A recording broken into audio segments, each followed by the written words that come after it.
Hello guys, bersama lagi kita di dalam Alright Nopo Channel dalam segmen Suara Orang Kampung.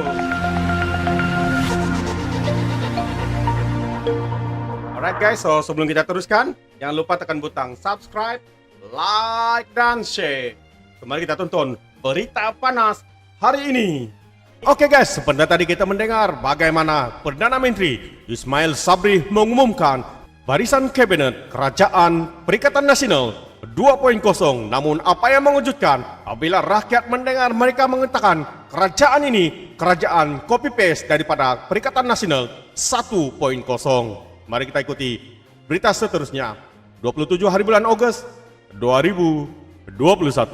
Ismail umum kabinet baru tiada timbalan. Perdana Menteri Ismail Sabri Yaakob mengumumkan pembentukan barisan kabinet baru hari ini selepas mendapat perkenan yang di Pertuan Agong. Barisan kabinet baru ini dijadwal akan mengangkat sumpah jawatan pada Isnin hadapan. Ismail ketika mengumumkan senarai berkenaan berkata, tugas utama kabinet yang dibentuk hari ini adalah untuk menangani COVID-19 dan memulihkan semula ekonomi. Katanya, setiap menteri juga mesti menunjukkan prestasi mereka dalam tempo 100 hari pertama memegang jawatan tersebut.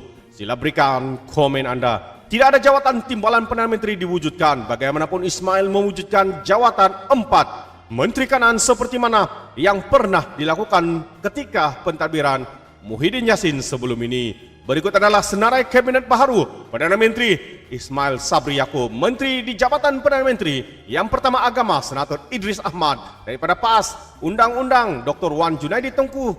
Jafar Ekonomi Mustafa Muhammad. Sabah dan Sarawak Dr. Maximus Ongkili. Tugas-tugas khas Abdul Latif bin Ahmad. Manakala Menteri Kanan Industri dan Perdagangan Antarabangsa kekal Azmin Ali. Menteri Kanan Pertahanan Hisamuddin Husin. Menteri Keuangan juga dikekalkan Senator Tengku Zafrul Tengku Abdul Aziz. Malah tindakan melantik seorang lagi Menteri Kanan Pendidikan agak mengejutkan, yaitu Senator Dr. Razi Jidin. Orang yang sama seperti sebelum ini. Menteri Dalam Negeri juga dikekalkan Hamzah Zainuddin. Menteri Kesihatan Khairi Jamaluddin. Menteri Kerja Raya Fadzila Yusuf. Menteri Pengangkutan juga turut kekal sama Wika Siong. Menteri Luar Negeri Saifuddin Abdullah. Menteri Perdagangan Dalam Negeri dan Hal Ehwal Pengguna Alexander Nantalinggi. Menteri Wanita, Keluarga dan Masyarakat juga turut dikekalkan Rina Harun. Menteri Komunikasi dan Multimedia Anwar Musa. Menteri Pertanian Dr. Ronald Kiandi. Menteri Sains, Teknologi dan Inovasi Dr. Adam Baba. Menteri Perdagangan dan Komoditi Zuraidah Kamarudin yang baru saja bertukar portfolio. Menteri Alam Sekitar dan Tanah Air juga turut dikekalkan Tuan Ibrahim Tuanman. Menteri Wilayah Persekutuan Sahidan Kasim.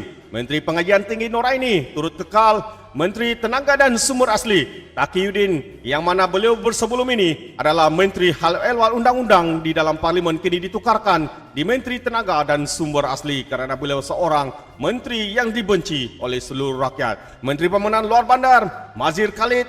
Menteri Perumahan dan Kerajaan Tempatan Razil Marikan Nainah Merikan.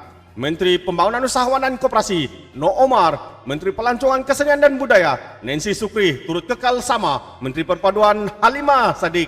Menteri Belia dan Sukan Ahmad Faizal Azumu, yaitu timbalan Presiden Parti Bersatu yang dahulunya turut ditumbangkan sebagai menteri besar di dalam kerajaan Perak, namun akhirnya dilantik sebagai Menteri Belia dan Sukan untuk kerajaan yang baru ini. Dan seterusnya Menteri Sumber Manusia S. Ramanan turut sama dikekalkan. Menteri Kanan Perdagangan Antarabangsa dan Industri Azmin Ali bersatu dan timbalannya Limbang Hong MCA. Menteri Kanan Pertahanan dan timbalannya adalah Iqmal Hisam Abdul Aziz.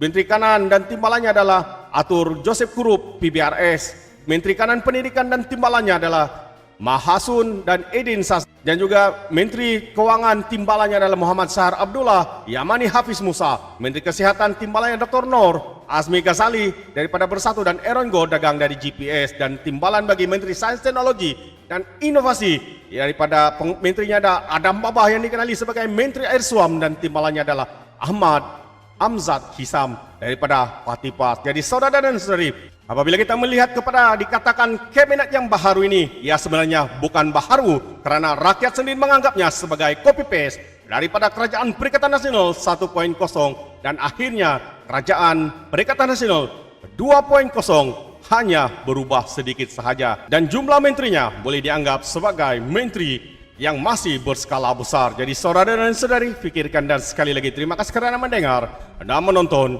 video ini. Jadi sebelum saya mundurkan diri, peribahasa mengatakan, songkuro ido bosing temampas, pompus ompusan aratu sitana. Sekian, bye-bye.